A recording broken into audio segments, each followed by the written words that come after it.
Descubrimiento de América. Antes de pasar a la historia de Cristóbal Colón, necesitamos saber quiénes realmente llegaron primero a América.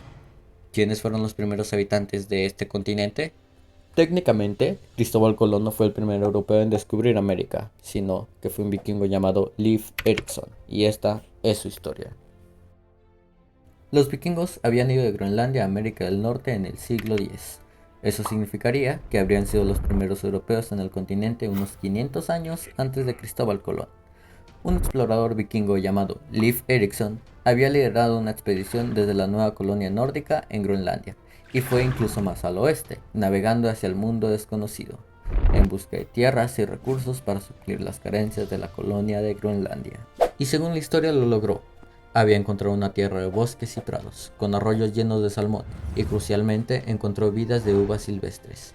A este nuevo territorio lo llamó Vinlandia, tierra del vino, aunque también se asentaron en otros lugares que fueron llamados Grönland, Eirland y Markland, de donde partieron de vuelta a Europa unos 500 años después de su llegada.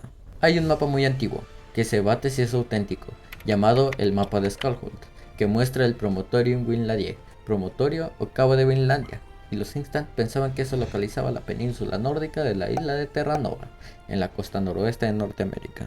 Unos años antes de que los vikingos regresaran de Norteamérica a Europa, sucedió la expedición de Cristóbal Colón, específicamente a Guanajaní, nombrado como San Salvador, en el año 1492. Pero, ¿quién era Cristóbal Colón?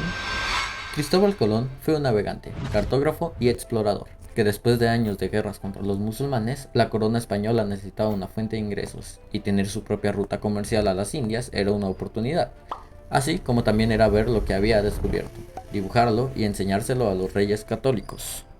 Después de haber emprendido su travesía, realizó un total de 4 viajes. El primer viaje es también conocido como el Viaje del Descubrimiento. Zarpó el 3 de agosto de 1492 desde el puerto de Palos, Guanajaní. En su segundo viaje, 25 de septiembre de 1493, partía desde los puestos de Sevilla y Cádiz. Allí descubrió la isla de Guadalupe, ubicada a unos 480 kilómetros al sudeste de Puerto Rico. En su tercer viaje, que fue el 30 de mayo de 1498, parte desde Barrameda, capitaneando 6 barcos y llevando consigo Bartolomé de las Casas, quien después proporcionaría parte de las transcripciones de los diarios de Colón. Desde el 4 de agosto al 12 de agosto exploró el Golfo de Paria, el cual separa Trinidad de Venezuela. En su reconocimiento de la zona llegó hasta el río Orinoco. El cuarto viaje de Cristóbal Colón, que fue salir de Cádiz 9 de mayo de 1502 y regresó a Barrameda el 7 de noviembre de 1504, fue una expedición transoceánica con el propósito de encontrar un paso marítimo por el oeste de Asia. Cuarto viaje, 11 de mayo de 1502, nuevamente parte de Cádiz. Exploró las costas de la actual Honduras, Nicaragua, Costa Rica y Panamá, así como el Golfo de Urabá en la actual Colombia. Desde el Golfo de Urabá intentó retornar a la Española, pero por una tormenta se mantuvo en una isla donde permaneció hasta 1504. Por el Tratado de Madrid, España cedió las islas a Gran Bretaña y desde entonces han sido colonia británica. Colón regresó a España informando al rey sobre América. El rey mandó hacer expediciones a las distintas empresas que tenía España. En una de esas expediciones del 1492 había liderado Hernán Cortés. Su misión era explorar las costas de lo que hoy es Veracruz, pero se dio cuenta de que había más pueblos indígenas por esa zona. Al descubrir que tenían oro, les quitaron sus pertenencias. Al seguir explorando, se dio cuenta de que había una civilización muy grande llamada Tenochtitlán. Al llegar ahí, los recibieron como dioses debido al parecido con un antiguo tlatoani. Les dieron regalos y los invitaron a su palacio. Los españoles se aprovecharon de esto y traicionaron la confianza de Moctezuma, y les tendieron una emboscada junto a otros pueblos enemigos de Tenochtitlán.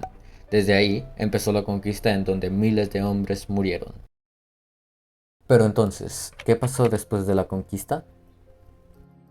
La gran Tenochtitlán había caído. Los cadáveres de ambos ejércitos flotaban en las aguas de los lagos. El silencio era abrumador. Durante meses, la ciudad quedó vacía. Los vencedores se trasladaron al pueblo de Coyoacán, en donde Hernán Cortés ofreció un suntuoso banquete para celebrar la victoria. Sin embargo, no todos fueron invitados al festín, ni siquiera las viudas de algunos españoles muertos en el asedio. Murieron 60 millones de indígenas en total. Hernán Cortés pasó a España, muriendo allí sin poder regresar a América con su esposa indígena.